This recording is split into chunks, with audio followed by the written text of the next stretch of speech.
La aerodinámica es quizá la rama más característica de la aeronáutica, pero ¿cómo se comenzó su estudio? ¿Quién o quiénes la descubrieron? Pues a ciencia cierta no se sabe, pero se puede decir que después de muchos intentos de vuelo fallidos imitando a las aves, se descubrió que la respuesta no estaba en el cómo, sino en el por qué volaban. Dicha respuesta estaba en el aire. El primer avance empírico se dio en la antigua China, con las cometas, evidencia de que un plano con cierta inclinación y velocidad podía levantar el vuelo, aunque aún no se describía cómo esto era posible. Pasó bastante tiempo hasta que llegó Da Vinci, quien descubrió que había una fuerza proporcional a la velocidad del fluido que se resistía a que un objeto se desplazara, lo que hoy llamamos resistencia al avance. También aplicó conceptos aerodinámicos avanzados a varios de sus diseños, pero limitado por la tecnología de su época, no fue posible que los comprobara. Muchos conceptos al fin encontraron un modelo físico con el considerado padre de la física, Sir Isaac Newton, quien hizo diversas aportaciones a la mecánica de fluidos y retomó el problema del plano inclinado, dando indicios de lo que hoy conocemos como la ecuación de la sustentación. Pero nadie es perfecto, ni siquiera el mismísimo Newton, quien erró al plantear esta fórmula, haciendo pensar que era prácticamente imposible el vuelo mecánico.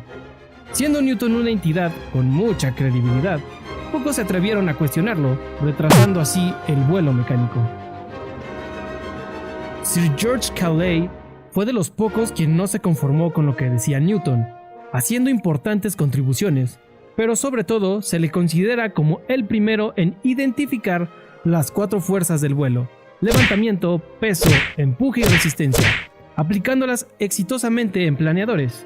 Más adelante, Otto Lilienthal siguió los estudios de Cayley, mejorando sus diseños, pero aún no había un modelo que describiera cómo es que esto era posible. Si hay alguien con derecho a ser nombrado padre de la aerodinámica, es el científico ruso Nikolai Zhukovsky, quien también fue el inventor del túnel de viento. Gracias a los hermanos Wright, por fin se comprobó empíricamente que la fórmula de Newton estaba mal, y con los avances logrados por los Wright, Zhukovsky, con la colaboración del matemático alemán Martin Kuta, formularon la condición que lleva ambos nombres, condición Kuta-Zhukovsky, y a partir de ahí, Zhukovsky fue capaz de al fin dar una explicación matemática a la sustentación, con ayuda de la teoría de la circulación. Teoría con la que también ideó una transformación matemática para pasar de un círculo a un perfil aerodinámico. De aquí se derivó la teoría del ala infinita para el análisis de perfiles y que posteriormente permitió a Ludwig Prandtl desarrollar la teoría de ala finita. Años más tarde se creó la NACA. No, esa no. La NACA, organismo que institucionalizó y promovió la creación de la industria aeronáutica. En este comité se diseñaron diversas familias de perfiles y se crearon reportes técnicos de alas, hélices y otras aplicaciones de estos mismos.